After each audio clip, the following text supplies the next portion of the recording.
ओम शांति। ओम शांति। आज है 10 नवंबर 2021 के साकार महावाक्य।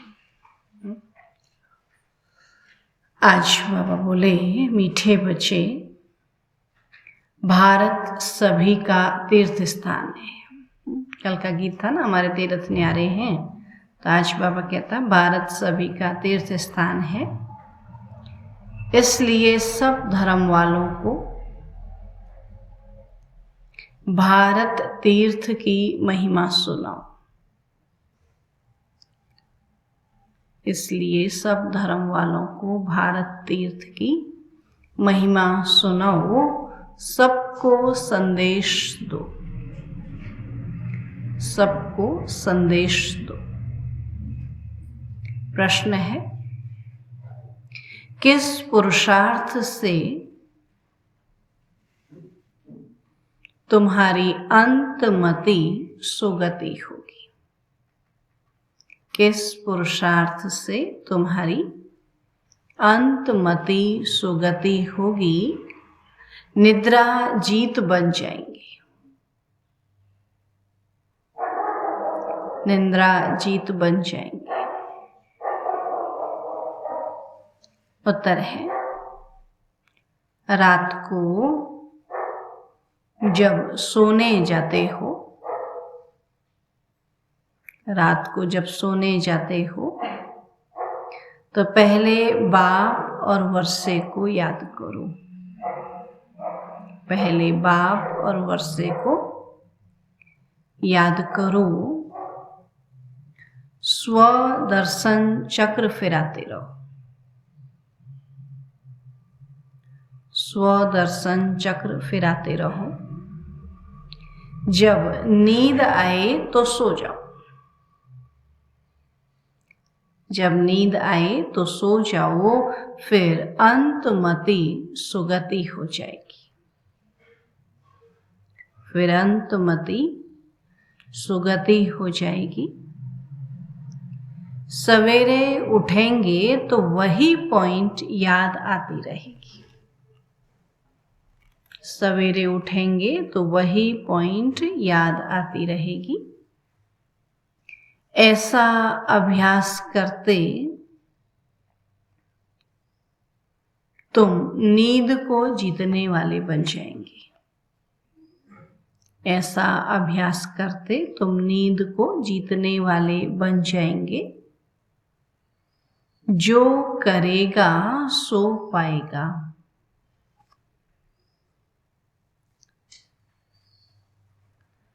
जो करेगा सो पाएगा। करने वालों की चलन प्रसिद्ध होती जाती है। करने वालों की चलन प्रसिद्ध होती जाती है।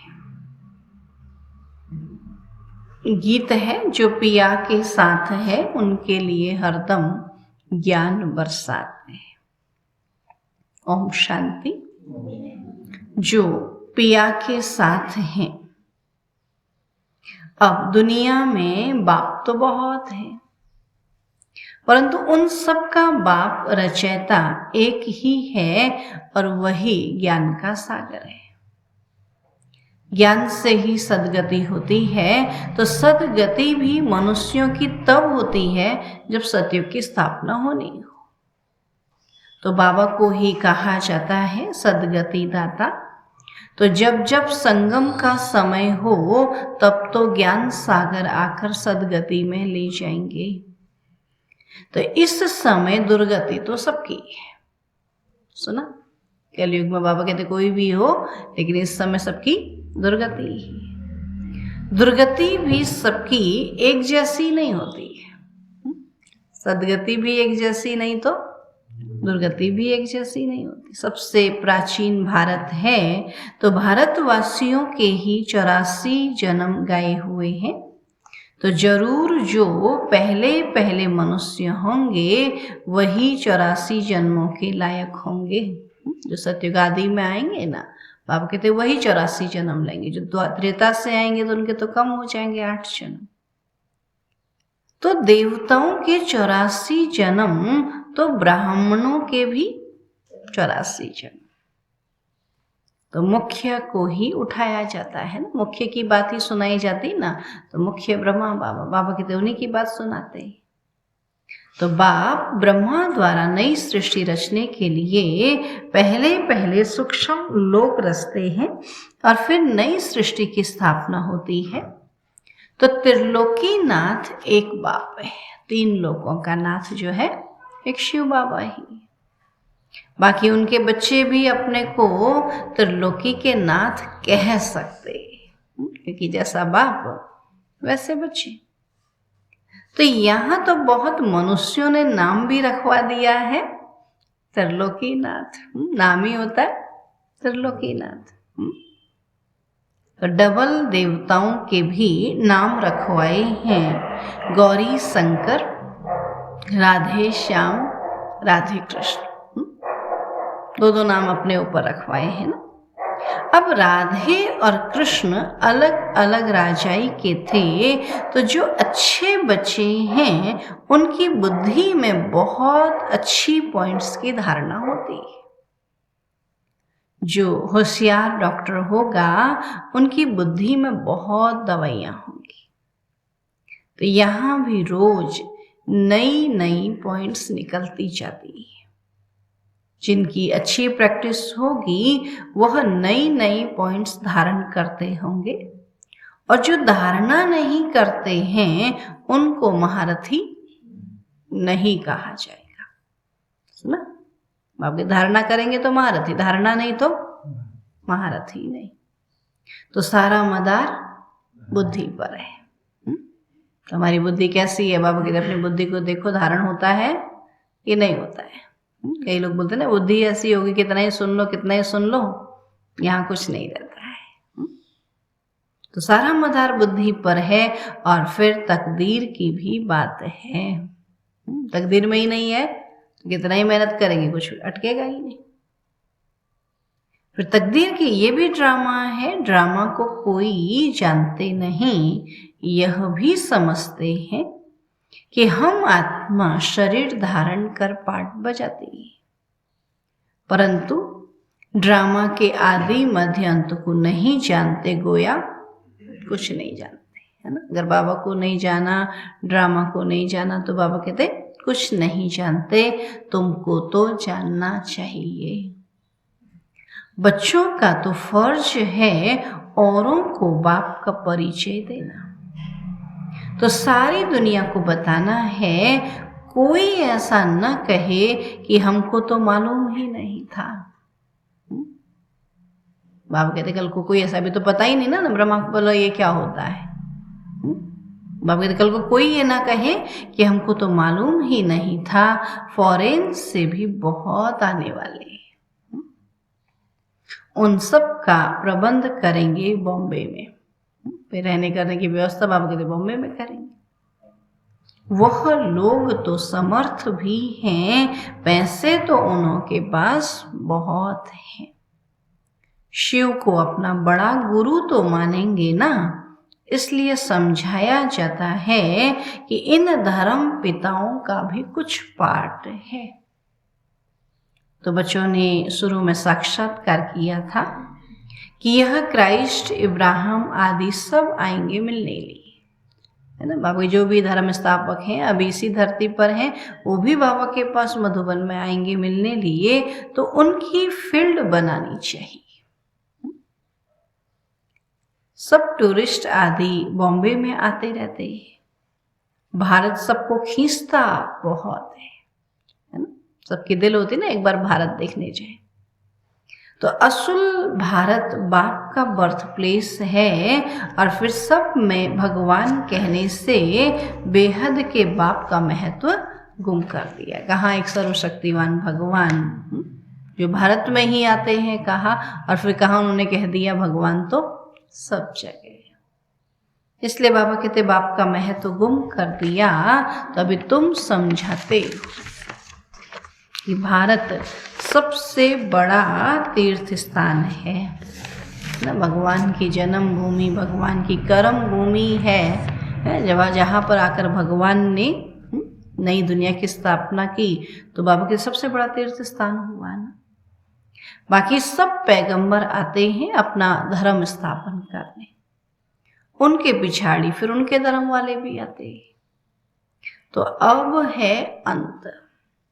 सुना, कोशिश करते हैं हम वापस जाए कि भगवान के पास जाएं, उस परम ब्रह्म के पास ही बैठे रहें, मुक्ति को पाएं, मोक्ष पा जाएं। ऐसा मेहनत करते हैं ना कि वापस जाए। बाबा कहते परंतु पूछो उनसे तुमको यहां लाया किसने? ऊपर से यहां कौन लाया? क्राइस्ट ने क्रिश्चियन धर्म स्थापन किया, क्या उसने तुमको खींच कर यहां लाया?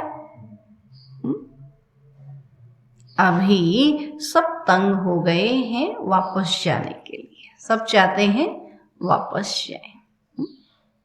और जब उनको बताते कि वापस ले जाने के लिए बाबा आया है, सुनो, बोलो, फिर कहते नहीं यहाँ भी ठीक ही हो रहा है। दोनों बात कहते ना।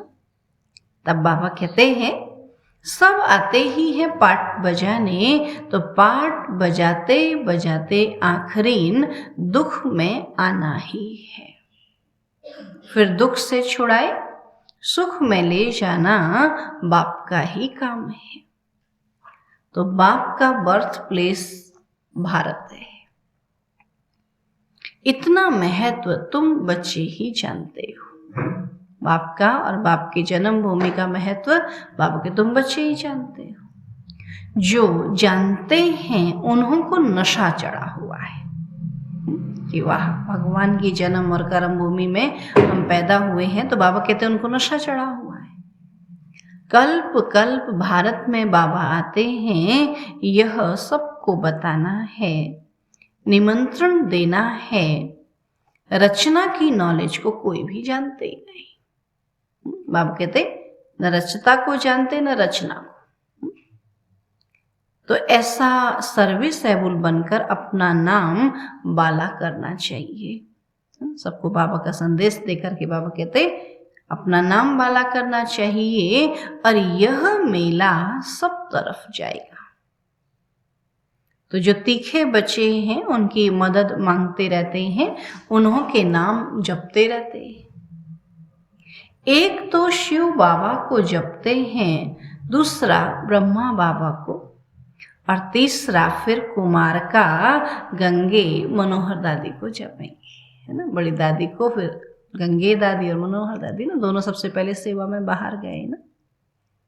तो भक्ति मार्ग में हाथ में माला फिरते, नहीं, राम राम कहते और माला फिरते। और यहाँ बाबा कहते हैं यहाँ मुख से नाम जपते। दादियों के नाम, बाबा के नाम जपेंगे ना मुख से। इन्होंने बहुत अच्छी सेवा की। उस समय तो बुलाते थे, बाबा इनको भेज दो। कहते गंगे दादी और मनोहर दादी साफ साफ ज्ञान सुनाती थी ना, बहुत अच्छा क्लियर करती थी। तो सब जगह बाबा उनको भेजता था। अभी मुख से नाम जपते हैं कि फलानी बहुत सर्विसेबल है, निरअहंकारी है, मीठी है, देह अभिमान नहीं है। कहते हैं ना, मिठरा घुरते घुराए। मीठे हो तो औरों को भी मीठा बनाओ। स्नेह दो तो स्नेह मिलेगा। मीठा दोगे तो मीठा ही मिलेगा ना, जैसा बोलोगे वैसा ही रिप्लाई आएगा ना। तो अभी बाबा कहते हैं तुम दुखी बने हो, तुम मुझे याद करेंगे तो मैं भी मदद करूंगा। ना, याद कब करते हैं? जब दुखी होते हैं। अभी दुखी हो तो अभी याद करो। तुम नफरत करेंगे तो यह तो गोया अपने ऊपर नफरत करते हैं, पद नहीं मिलेगा। सोचो, बाबा से भी कई नफरत करते हैं। क्या कहते हैं? अच्छा खासा रह रहे थे अपने घर में, बाबा मिल गया, सब छुड़ा दिया, तो फिर बाबा को भी गाली देते हैं। तो फिर क्या होगा? फिर अपना पद तो गया।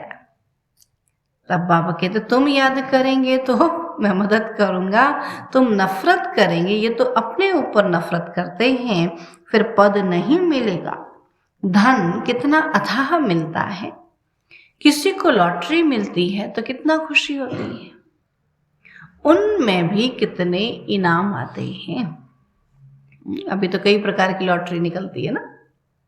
फिर सेकंड प्राइज, थर्ड प्राइज भी होती है, तो यह भी ईश्वरीय रेस है। ज्ञान और योग की रेस है, जो उनमें तीखे जाएंगे वही गले का हार बनेंगे और तख्तों पर नजदीक बैठेंगे ना। बाबा के नजदीक भी तो बैठेंगे ना, तख्तों पर बैठेंगे।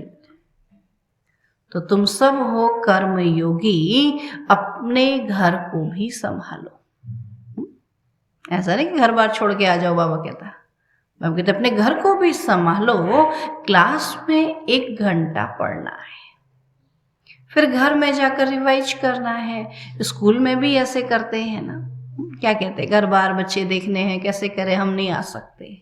सीधे ऐसे कहते, बोला बच्चे कितने बड़े हैं, बोला है 20-21 साल की बेटी, 18-19 साल का बेटा। फिर सोचो उनको संभालना है, हाँ?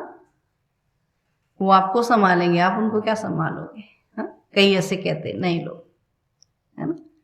तब बाबा कहते हैं ठीक है, ध्यान देना अच्छी बात है, लेकिन उन्हीं में मिले रहना, उन्हीं में लगे रहना, ये भी तो ठीक नहीं है।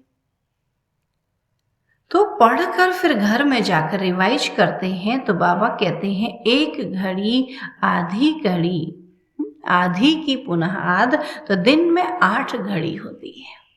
तो 1 घड़ी बाबा कहते हैं, क्या करो बाबा के लिए 1 घड़ी कितने, 8 घड़ी होगी तो कितना हो गया,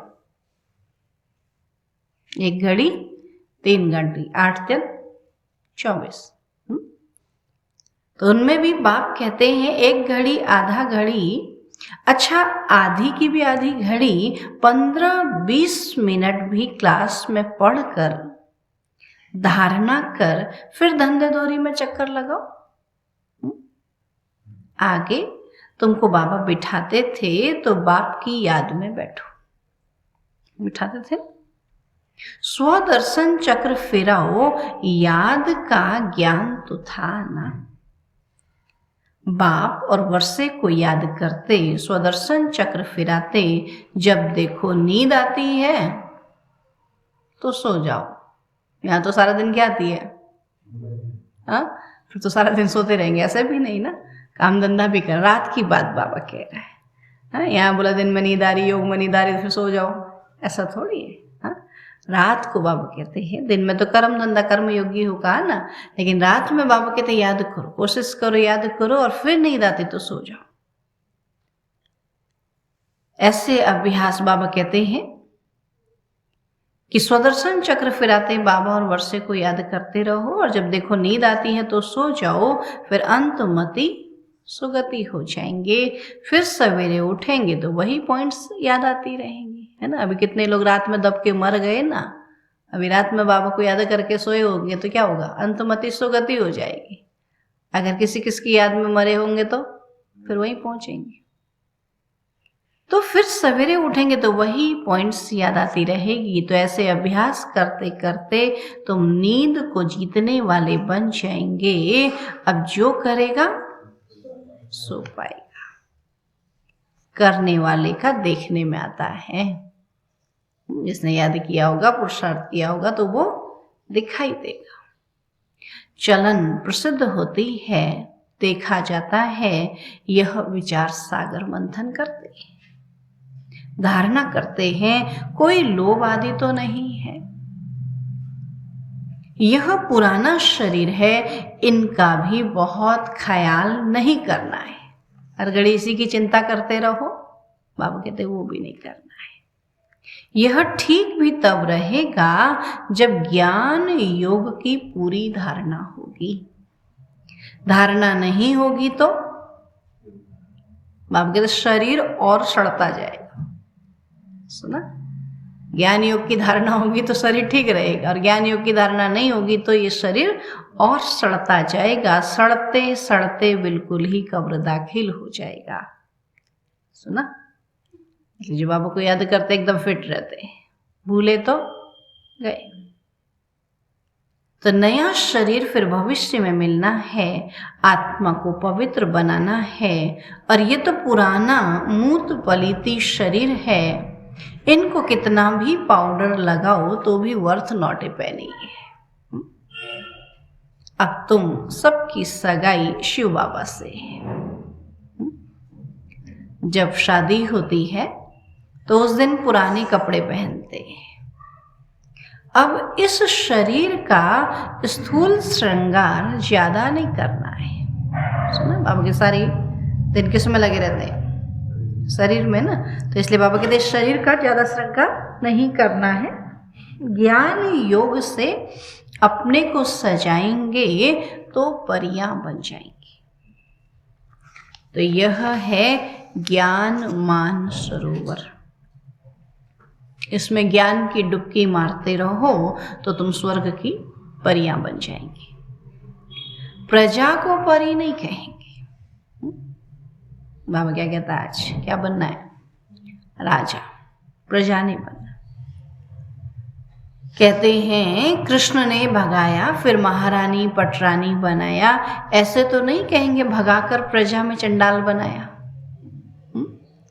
ऐसा कहेंगे कि कृष्ण ने भगा करके प्रजा में चंडाल बनाया। बाबा कहते नहीं, बाबा ने बनाया अपने किस लिए, महारानी पटरानी बनाने के लिए, है ना।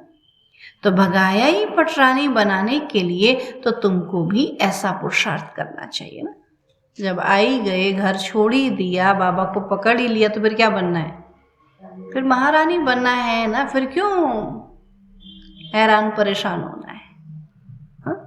तब बाबा कहते हैं तुमको भी ऐसा पुरुषार्थ करना है, ऐसे नहीं जो मिला। तो यह है पाठशाला। यहाँ मुख्य है पढ़ाई। तो गीता पाठशाला बहुत बनाते हैं, बैठकर गीता सुनाते हैं, कंठ कराते हैं। कोई एक श्लोक उठाकर फिर उस पर विस्तार से बैठ समझाते हैं, और कोई ऐसे ही पढ़ते हैं। कोई एक श्लोक पर आधा पौना घंटा भाषण करते हैं, उनसे फायदा कुछ भी नहीं, है ना। आपके इतना घंटा लेक्चर करना हर कोई सुनना चाहता है क्या लेक्चर? कोई नहीं सुनना चाहता। यहाँ तो बाप बैठ पढ़ाते हैं, एम ऑब्जेक्ट क्लियर है। और कोई भी वेद शास्त्र पढ़ने से एम ऑब्जेक्ट नहीं है, है ना। वेद पढ़ लो आप देवता बन जाओगे, राजा बन जाओगे, नहीं, है ना। ऐसा बाबा कहते कहीं नहीं। लेकिन भगवान से पढ़कर योग लगाओ तो बाबा कहते राजाओं का राजा बन जाओगे। तो पुरुषार्थ करते रहो, परंतु मिलेगा क्या? जब बहुत भक्ति करते हैं तब भगवान मिलता है। सो भी रात के बाद दिन जरूर होगा। कल्प की आयु कोई क्या बताते हैं, तो अभी समझाने की भी ताकत चाहिए, क्योंकि वो हमको समझा के चले जाते हैं, है ना। तो इसलिए किसी को समझाने की भी क्या चाहिए, फिर ताकत चाहिए ना। क्या कहते हैं, अब समझाने की ताकत नहीं है, रहने दो, छोड़ दो। तो बाबा कहते मेहनत करनी है ना, ताकत लगानी है ना। योग बल से काम निकालना है। अगर नहीं कर सकते तो गोया ताकत नहीं है, योग नहीं है। तो बाबा भी मदद उन्हों को करते हैं जो योग युक्त बचे। ड्रामा में जो है वो रिपीट होता है। सेकंड सेकंड जो पास होता जाता है, टिक टिक होती जाती है। बाबा कहते घड़ी घड़ी चल रही ना। तो हम श्रीमत से एक्ट में आते हैं। श्रीमत पर नहीं चलेंगे तो श्रेष्ठ नहीं बनेंगे। तो नंबर वार तो है ना। तो यह लोग समझते हैं कि हम एक हो जाएं, पर अर्थ का पता ही नहीं है। तो एक क्या हो जाएं? क्या एक फादर हो जाना चाहिए या एक ब्रदर्स हो जाना चाहिए? क्या कहेंगे? एक मत हो जानी चाहिए ना। एक की बात मानने वाले सब क्या होते हैं? एक होते हैं। कहते हैं ना, सारे परिवार में एक ही की बात चलती है, तो कहते हैं ये सब एक है। तो न फादर होना है न ब्रदर होना है, बल्कि भगवान की, अपने पिता की बात मान करके सबको एक मत होकर के रहना है। तब बाबा कहते अगर ब्रदर्स कहते हो तो भी ठीक है, तो श्रीमत से बरोबर हम एक बन सकते हैं ना। हम सब भाई भाई हैं ना, शिव बाबा के बच्चे ही हैं, तो श्रीमत से हम जरूर एक बन सकते हैं। तुम सब एक मत पर चलते हो, तुम्हारा बाप, टीचर, गुरु एक ही है। और जो पूरा श्रीमत पर नहीं चलेंगे वह श्रेष्ठ नहीं बन सकेंगे ना। जब बाबा की ही दिल पर नहीं चढ़ेंगे तो वो किसी के दिल पर कैसे चढ़ेंगे, है ना। तो कई लोग बोलते हैं ना हम बहुत श्रेष्ठ कार्य करते, हमने बहुत अच्छा किया, लेकिन श्रीमत के विरुद्ध किया तो फिर बाबा कहते क्या फायदा।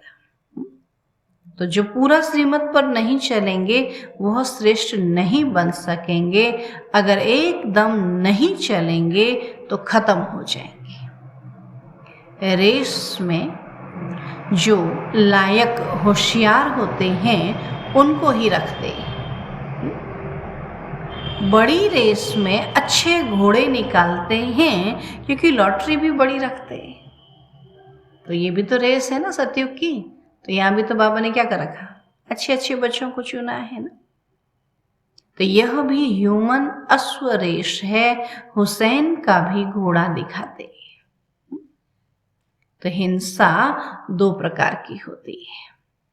नंबर 1 है काम कटारी, जो आधा कल्प से अपना भी खून दूसरों का भी खून करते आए। इस हिंसा को कोई जानते ही नहीं, सन्यासी भी ऐसे नहीं समझते, सिर्फ वह कह देते हैं कि यह विकार है। और बाबा तो कहते हैं बच्चे यह काम महाशत्रु है, यह आदि मध्य अंत दुख देने वाला है। तो यह भी सिद्ध कर बताना है कि हमारा प्रवृत्ति मार्ग है, राजयोग है, और तुम्हारा हठ योग है ना। सन्यासियों का तो हठ योग है ना, जबरदस्ती घर छोड़ के आए हैं ना। तो तुम शंकराचार्य से हठ योग सीखते हो और हम शिवाचार्य से राजयोग सीखते हैं। आगे चलकर तुम्हारी प्रत्यक्षता होगी जरूर। अब कोई प्रश्न पूछते तो देवताओं के 84 जन्म 5000 वर्ष में हुए, क्रिश्चियन के कितने हुए। बाबा कहते क्राइस्ट को 2000 वर्ष हुए हैं, तो अभी हिसाब करो उनके एवरेज कितने जन्म हुए। तो बोला 30-32, ये तो क्लियर है। जो बहुत सुख देखते हैं वो बहुत दुख भी देखते हैं ना। भारतवासियों ने बहुत सुख देखा है, और जिसने बहुत सुख देखा उसको थोड़ा भी दुख मिलेगा तो वो भी क्या लगेगा, बहुत ज्यादा, है ना। बहुत ज्यादा दुख मिलता नहीं है लेकिन लगता बहुत है।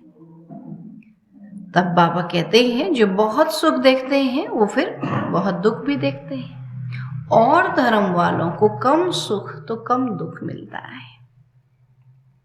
एवरेज का हिसाब निकालना है तो मुख्य जो प्रिसेप्टर्स हैं उनका जन्म निकालेंगे, बाकी जो पीछे आते हैं वो तो थोड़े थोड़े जन्म लेते हैं। क्राइस्ट के हिसाब से हिसाब निकालेंगे ना। बुद्ध का, इब्राहिम का हिसाब निकाल सकते हो, करके 1-2 जन्म का फर्क पड़ेगा। एक्यूरेट तो नहीं बता सकते। सुना, अबाउट में समझाते हैं तो ये सब बातें विचार सागर मंथन करने की हैं। कोई पूछे तो क्या समझाएं, ऐसे ऐसे सवाल करते हैं ना, तो बाबा कहते फिर क्या समझाएं। फिर भी बोलो, पहले बाबा को याद करो, क्योंकि बाबा से वर्षा लेना है।